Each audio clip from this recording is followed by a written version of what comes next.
poco celoso de Eduardo, que nos ha robado a los periodistas esta faceta de entrevistar, que desconocía más de él, que lo ha hecho fantástico. Y también he descubierto, Nuria, voy a sumar a mi argumentario de cosas que se pueden hacer al mismo tiempo con ese segundo corazón del que habla siempre Iñaki, de hacer la radio, el deporte, lo tenía asumido, pero es verdad que se puede pintar y maravillosamente, si me permite, si me cedes el copyright, lo añadiré. Bueno, pues vamos a ir después de esta interesantísima charla con la segunda. Como estamos aquí en familia, veréis que a mí me toca hacer varios papeles en esta jornada. Encantado de hacerlo, por supuesto. Y en este caso especialmente porque es para mí un lujo pues, poder conversar con un buen amigo, con el periodista, con el editor y el escritor Paco Cerdá. Paco.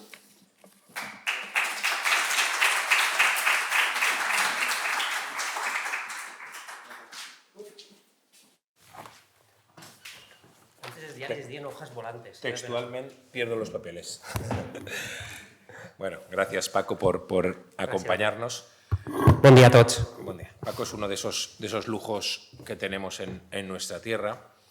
Él nació en Chenovés hace solo 40 años, periodista, escritor. En sus libros, que os imagino que algunos sí que los conoceréis, ha abordado especialmente la historia de la República Española, del franquismo, de la resistencia antifranquista, de la Guerra Fría, de la posguerra. Autor de 4 libros de no ficción literaria, como denomina, Presentes, 14 de abril, El peón, muy premiados todos ellos, también de los últimos, Voces de la Laponia española. Además ha trabajado pues, más de una década como reportero en varios medios, en Levante el Mercantil Valenciano. Fundó y dirigió también la editorial La Caja Books. Ha colaborado en mi casa, en la cadena SER. Escribe en el diario El País, en los cuadernos hispanoamericanos. Da clases de no ficción creativa también en esta Universidad de Valencia. Y de verdad que su literatura, que proyecta una mirada sin duda comprometida a una realidad donde los nadies no se olvidan, donde la derrota resplandece en toda su crudeza y dignidad, está siendo además traducida al inglés, al francés, al italiano, al catalán, al húngaro, al neerlandés, al polaco y al finlandés. Ahí es nada. Paco, hecha la presentación. Muchas gracias. Yo te diría, con esta trayectoria, una trayectoria de éxito sin duda, ¿te podías considerar lo que algunos definen como un intelectual? No sé quién decía que cuando escuchaba la palabra intelectual se echaba la mano a la cartera, al bolsillo. Evidentemente era una mala persona la que decía aquello. No. Sin duda, lo que soy periodista. Era el sueño que tenía cuando tenía 13 años. Recuerdo que era un invierno, Navidades.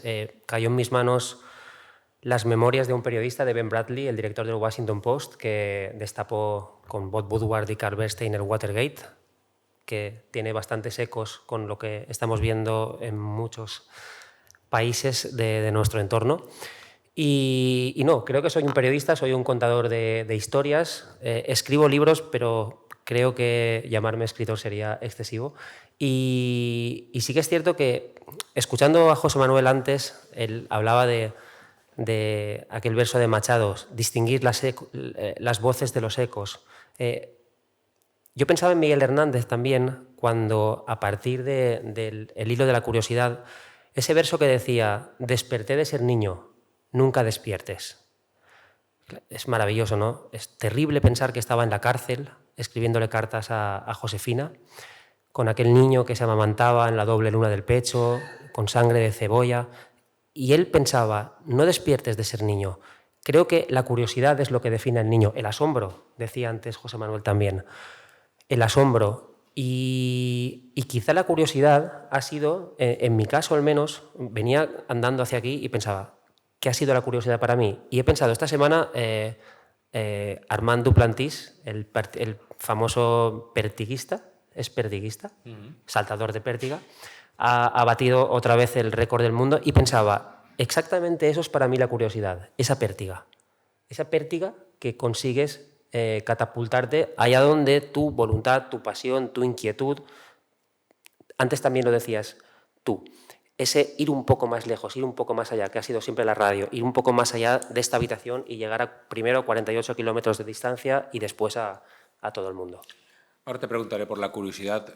¿Te defines como un pensador, como un simple contador de cosas desde tu modestia?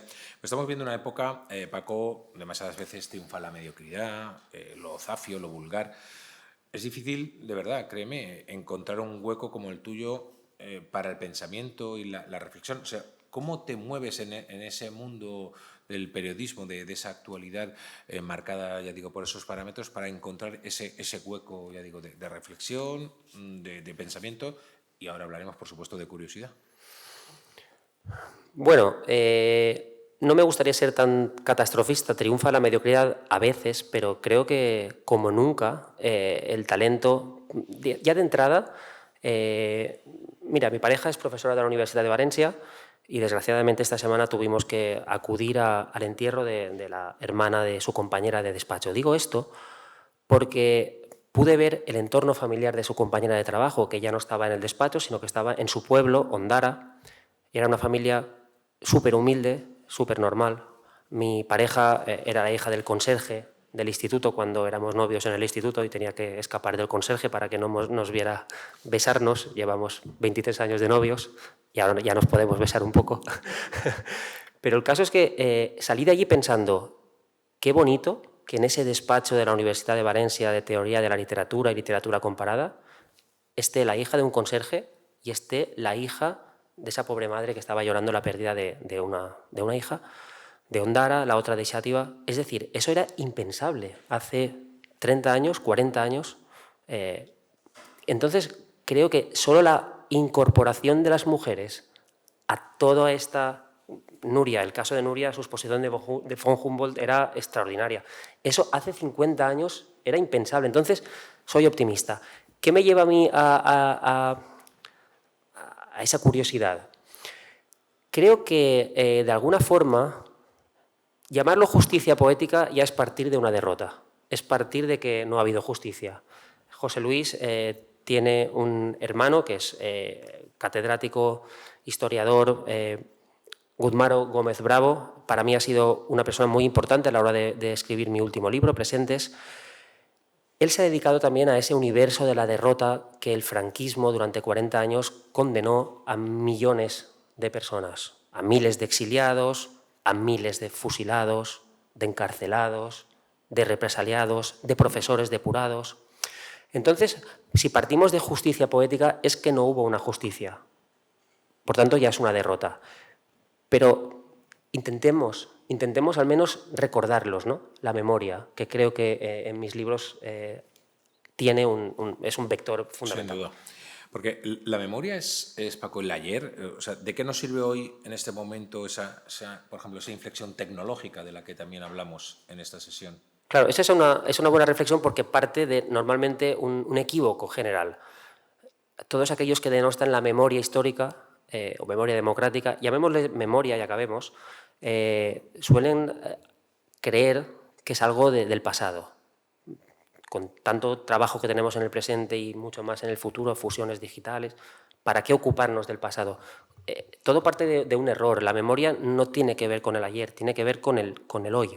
La memoria parte de la mirada de aquel que está haciendo memoria y quiere petrificar lo mirado.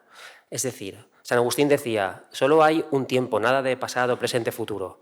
Está el presente de las cosas pasadas, como hoy recordamos el día que nuestros padres nos acompañaron a ver la playa por primera vez, como hoy estamos en un ciclo de la cadena SER, Observatorio de Humanidades, hablando de fusión digital, y cómo hoy estamos ilusionándonos en cómo va a ser este verano, en la arena, en el viaje, la familia, y ya está bien de WhatsApps y de citas. Pero todo está sucediendo hoy. Entonces, la memoria es el hoy. La memoria nos ayuda, sí, a no repetir errores. Bueno, es discutible. Quizá a no hacer más errores, diría yo, como una visión conservadora, porque cometemos muchos errores que ya hemos cometido. Entonces, esa cualidad salvífica de la memoria sí que es cierto que la propia realidad de la vida y de la historia nos ha enseñado que no. Te iba a preguntar si te gustaba más una mirada al pasado, al presente o a la proyección de futuro, pero creo que ya respondes, ¿no? Que quizá te acoges a la teoría de San Agustín de vivir ese presente y desde el presente, ¿no? Sí, Imitar el sí, pasado sí, y proyectar el futuro. y reevaluar el pasado, porque eso es lo que debemos hacer. Mira, y con esto humanizamos un poco. Publiqué Presentes hace poco un libro que trata sobre la posguerra. Había un capítulo donde 42 personas son fusiladas en una misma madrugada en Paterna. En Paterna fue fusilado mi bisabuelo en el año 43, 4 años después de terminar la guerra civil. Se llamaba Paco, igual que yo.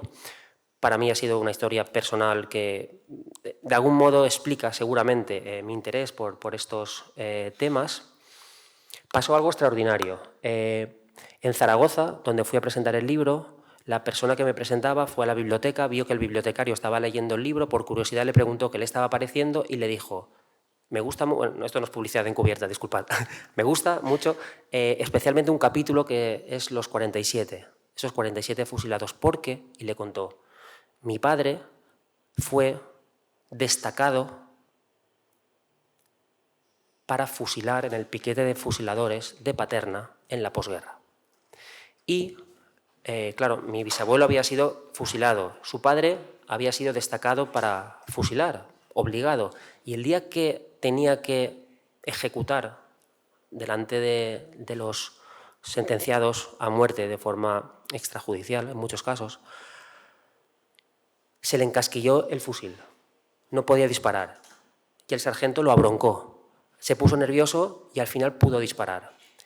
Y poco antes de morir, tantos años después, ya lejos el pelotón de fusilamiento, que diría García Márquez, le decía a su hijo, qué guapo era. O sea, se acordaba de aquel al que tuvo que disparar y matar. Entonces, claro, ¿para qué sirve la memoria? Mi bisabuelo, su padre, una historia. ¿Podemos entender hoy mejor Irán? ¿Podemos entender hoy mejor las revueltas en Estados Unidos? ¿Podemos entender mejor a dónde nos lleva la polarización, la crispación, la falta de educación, los soez, la irresponsabilidad? Sí, yo creo que es una buena guía. Y tú con ese pasado familiar, que te agradezco que hayas compartido con nosotros, ligado a la memoria española de la guerra, de la posguerra, ¿cómo han operado en ti estas raíces, digamos, liberándote o encadenándote? Pues yo diría que lo Perdona, primero. la pregunta quizás es demasiado personal, pero... No, es interesante. Yo creo que lo primero, liberándome, porque mi abuelo todavía vive, el hijo de aquel pobre fusilado que tenía 5 años cuando se proclamó la República Española, iba a hombros de su padre, era electricista, su padre estaba celebrando la llegada de la República el 14 de abril, al que dediqué otro libro, y aquel 14 de abril, mi abuelo, realmente era el 15 de abril, por eso no lo pude incluir en mi libro, mi abuelo tenía 5 años, iba con su padre, electricista, no podía imaginarse que acabaría siendo concejal de la República, que después toda esta historia de desgracia. Pero mi abuelo todavía vive, tiene 99 años y medio, en noviembre cumple 100 y está muy bien, de cabeza está excelente. El otro día le digo, Yayo, te espere, te espere. Ifa, te espere, de Esfere, el periódico de los años 30 de Inglaterra, te espere. Yo digo, qué crack es. Bueno, pues... El test que portar así, la IQB. Sería brutal, sería brutal. Su lección fue nunca odiar. Eso es lo que yo aprendí. Él tiene el retrato al óleo de su padre detrás de donde se sienta en el comedor. Desde hace medio año ya vive en casa de mis padres, pero tiene ese retrato al óleo y siempre lo he visto con la fortaleza que dan las convicciones y la tranquilidad que da ni el olvido, ni el perdón. Sería difícil encontrar en 2 segundos una palabra oportuna, pero creo que entre todos tenemos en la cabeza algo similar. Y sin odio.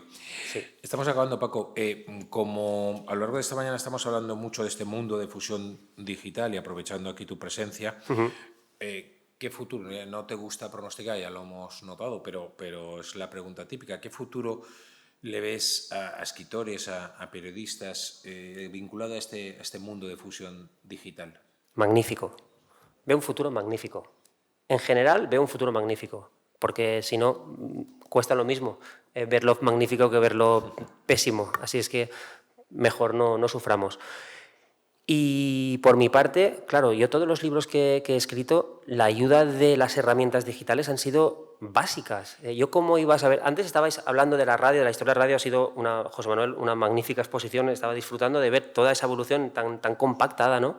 Y pensaba, claro, es que yo escribía presentes y hablaba de quien por Radio Nacional estaba relatando el desfile tétrico mortuorio con el cadáver de José Antonio Primo de Rivera durante 467 kilómetros a pie, y cómo el locutor de Radio Nacional iba configurando esa epopeya de tintes épicos. Pensaba después, 14 de abril, claro, también hay un pasaje en el libro donde Niceto Alcalá Zamora coge el micro de Radio Madrid y es el primer discurso, la primera locución a la población.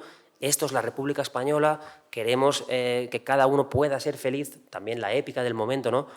Pensaba El Peón, otro libro anterior, Radio Dixie Free, una persona negra, Robert Williams, que defendía sus derechos como negro y se tuvo que ir al extranjero para desde esa radio clandestina poder atacar al gobierno democrático de los Estados Unidos para que no hiciera las barbaridades como, por ejemplo, James Meredith, primer universitario negro, que para que aborreciera estudiar en el campus de Mississippi, de la universidad, el primer negro que estudió en la universidad, los hijos de puta de sus compañeros de campus botaban un balón de baloncesto cada noche, durante toda la noche, en el techo de su habitación para que no pudiese dormir, aborreciese la universidad y se marchase, y que lo que era de blancos siempre quedara para blancos.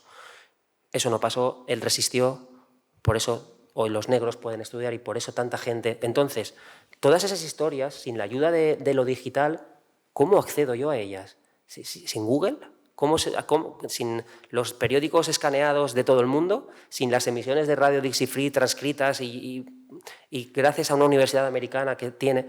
Entonces, si con esas herramientas, seguramente dentro de 80 años serán vistas como paleontológicas, hemos podido, no yo, eso no tiene ninguna importancia lo que yo hago, lo que ha hecho cualquier escritor, ¿qué podremos hacer? Claro que sí, que se puedan hacer auténticas barbaridades también, pero siempre se han hecho. Entonces, no dramaticemos, vamos a ser optimistas. Pues nos quedamos con ese optimismo. Paco, un lujo. Gracias. Bernardo, igualmente.